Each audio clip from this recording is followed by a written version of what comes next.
Today we're going to sit down and talk about water, but I thought a bit of context first for people that may not know you all that well. A farmer by background, 39 years in local government. From 2008 to 2012, you were the portfolio councillor for water at Toowoomba Regional Council, and of course been mayor since 2012. And I think you have a pretty good background for the questions we're about to throw at you. I think so. I've followed the water situation, particularly on the Darling Downs, for a long time. I was reading some history of Mulmerran, my hometown, the other day, and there was a great man called John Herbert Anderson, J.H. Anderson, who was a very prominent figure on the Darling Downs in the grain growers and farming and stud breeding. He was the man who got the Mulmerran Council to get a reticulated water supply back in the late 1950s. And you know, what a legacy to leave. No doubt there would have been people who said to him, look, the tanks will do, mate, don't worry about investing. But look what a difference it's made to that community and every community where that water is the new currency. You mentioned about legacy, and we'll get to that a bit later, but I guess we've had a bit of rain from the start of this year to now, and things are looking pretty green, but we're still in drought. We sort of are still in drought, but in saying that, I think things are better in the rural situation than you'd realise. It would appear from the market reports that the current grain crop that looks good will be sold at a high price. Cattle are at an unbelievable price, and so consequently, you know, this region will see a real spike in economic activity. Don't forget how important we are when it comes to regional economies. 60% of Australia's cattle on feed are in fact within 2 hours or so of Toowoomba. That's massive. And don't forget we produce 80% of Australia's eggs in the Toowoomba Regional Council area. We were drought declared, part of the local government area was drought declared in 2014, so 7 years in now, and our modelling suggests that we've got probably another 4 years left. It's on the same trajectory as the Millennium Drought. What steps have we taken as a council to secure our water at the moment? Well, of course, we're communicating with our community. There are a few ways that you can improve your water situation, and one is by using it as efficiently as you possibly can. And I think that's happening in Toowoomba. I'm very proud of the fact that this community has engaged very heavily in making sure they don't waste water. Now, in saying that, we realise where we are with our dams at around about 30%, and we realise that there could be some tough times coming somewhere down the future. But the decision to connect to Wivenhoe Dam was an outstanding decision by the council of the day and of the government of the day, and that gives us a degree of water security that I think we haven't had in the past.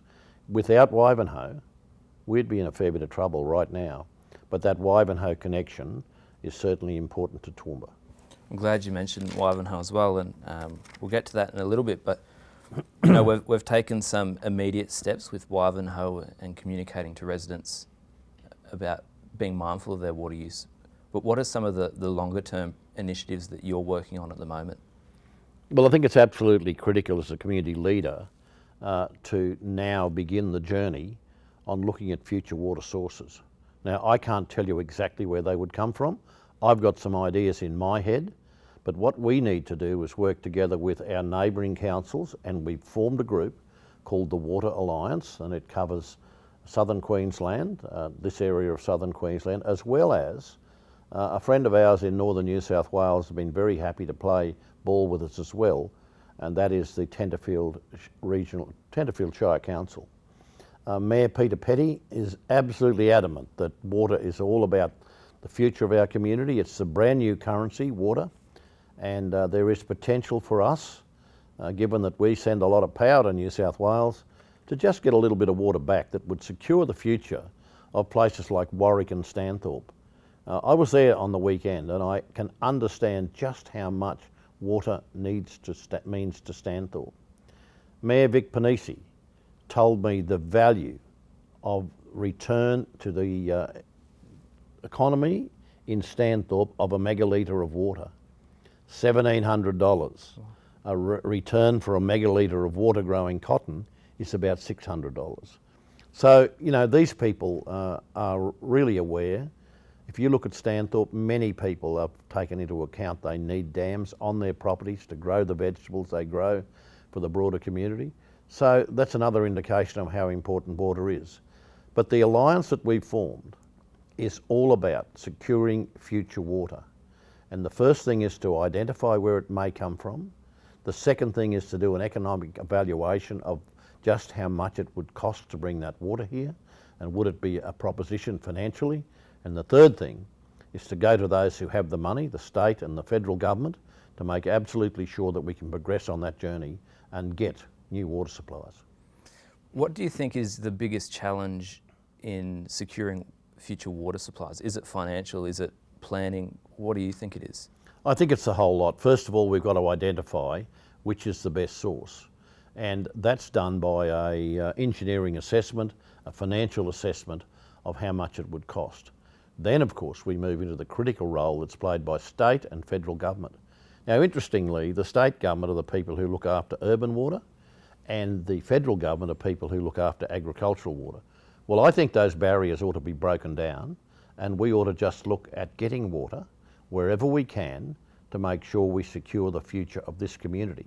We are on the edge as far as water is concerned, and I would like to know just how much water we need in the future. That's another thing we don't really have our head around, and where that water would come from. They're the critical factors, and they determine the future not only of Toowoomba, but of the regional communities, of agriculture in this region, and of industry in this region. You mentioned the Water Alliance with with Southern Downs and Tenterfield and some other like councils. How is the Water Alliance progressing it? And I know you've recently been to Canberra as well. Are those meetings being fruitful? Is there anything you can share from those meetings that people might be interested Well, we in? certainly have a good relationship with Minister Glenn Butcher, and I certainly do, with obviously a mutual respect. Minister Butcher is very happy that we've formed this alliance. He too has formed an advisory body, and that's consisting of the mayors and the CEOs across this region in the shires of Southern Downs, Western Downs, Gundawindi and ourselves, to look for future water sources. We've had a wonderful conversation with Minister Butcher about expanding that and working with the Water Alliance, not duplicating things, but just doing one good study. And I went to Canberra, and the purpose of the exercise in Canberra in terms of water was to see the then Deputy Prime Minister, Michael McCormack. Now, sadly, on the very day we were going to see Michael McCormack, he was no longer the Deputy Prime Minister. But in saying that, we are now connecting to the new Deputy Prime Minister. They are the people with the serious money. They are the people who, in my view, have a real interest in supporting the Water Alliance to do a full and a complete study, working with the state government to make sure we know what our water future is all about. When you look at southeast Queensland more broadly, so Toowoomba, Logan, Ipswich, Brisbane, the Toowoomba Regional Council is in a unique position in that we manage our water network ourselves, so the dams, the pipes in the ground, the water treatment. Is it a challenge as a local government to, I guess, look after that? Look, it's tremendous, the challenge that we have. From memory, there's well over 1,000 kilometres of underground pipes that are aged now. And we certainly have problems on a daily basis with breakdowns in that system. But in saying that, we do have a good system in place. We are beginning to use technology which will tell us where the water is wasted. You see, there have been some studies done that indicate there's significant water actually being wasted in the grid, which would have to be due to cracks in the pipe, that kind of thing. That would be very, very difficult for us to identify. With technology, we can now identify that and replace those pipes. You know, the other big user of our water, of course, is evaporation. And I don't know what we can do about that. There's probably not a whole lot, because that's part of the water cycle. But in saying that, we need to be as efficient as we can. We sit around the table with the mayors in southeast Queensland. And it's very interesting, because I had in my head this concept that, gee, we can take more water out of Wivenhoe, and they can just get a bit of water, desalinate it out of the ocean, and we can do a swap. They don't want to do that. They're very, very keen to use recycled water back for domestic purposes, and there's a lot of it that's in fact wasted. One of the good things that's happened, of course, the Lockyer Valley, in a very innovative way, they formed an organisation which now being led by the former Lord Mayor of Brisbane, who I have great respect for, and Graham Quirk. They're using recycled water for irrigation.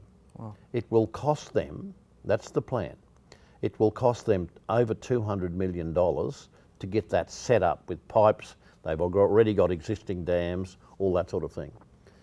But the financial gain to the gross regional product per year will be in excess of $200 million. So that tells you the story about the value of water. That tells you the story that it's well worth going on this journey to find future water sources, you know, and one of the things that's certainly not off the table is bringing recycled water from the urban areas of Brisbane and so forth up here to the Darling Downs to use in industry and or agriculture. But now, you know, it's the cost of all that that's important. That's why we have to do the assessment. Would it be better to build a dam somewhere? Would it be better to build that Nathan Gorge Dam up near Toowoomba in central Queensland and bring that water all those kilometres down to here? They're the sort of things we've got to talk about. And let us not forget that there is a dam site about 5 kilometres from the Queensland border near Killarney that would take but a fraction of the water out of the Clarence River system, just a fraction of the water. And it would make a tremendous difference to the likes of Warwick, the likes of Stanthorpe, and potentially, if the pipeline is built by Anastasia Palaszczuk, our Premier, from Toowoomba to Warwick, it could be a two-way water pipeline that could bring some water back toward Toowoomba. You mentioned the Ivanhoe pipeline when we talked about immediate, I guess, relief or immediate supplement to our water. We started pumping on 1st April 2019, a couple of years ago now. How important is that asset to our region? It's absolutely critical, and it also has potential. It has potential to put a bigger pump in and produce more water to come our way, not quite double the total capacity, but it would put a lot more water our way. But then, of course, Ivanhoe is very clearly being proven to be an important water source for Toowoomba. And a second pipeline or an increase in the pumping capacity, all those sort of things are on the table. And you see, there's industry looking at us now. There's industry looking at us to come our way. And with that industry will come people who want to live here, who want high quality domestic water, all those sort of things. We've got to start thinking about that now. And I am pressuring some of our people to just look at what would happen if there was to be an influx of people in Toowoomba. Where would we get our water from? Do we have enough capacity in the Ivanhoe pipeline? And all those sorts of things. Have we done the estimates for the future that are accurate? Are you happy with how the pipeline has performed? Oh, absolutely. Look, pipelines are pipelines. You know, if there's a pipeline, they break down. We all know that from time to time. But it has performed well. It's been well looked after by our staff. And it is a very innovative thing. And it was the solution of the time. You know, even if we had gone to recycled water all those years ago, it still wouldn't be as secure as we are now.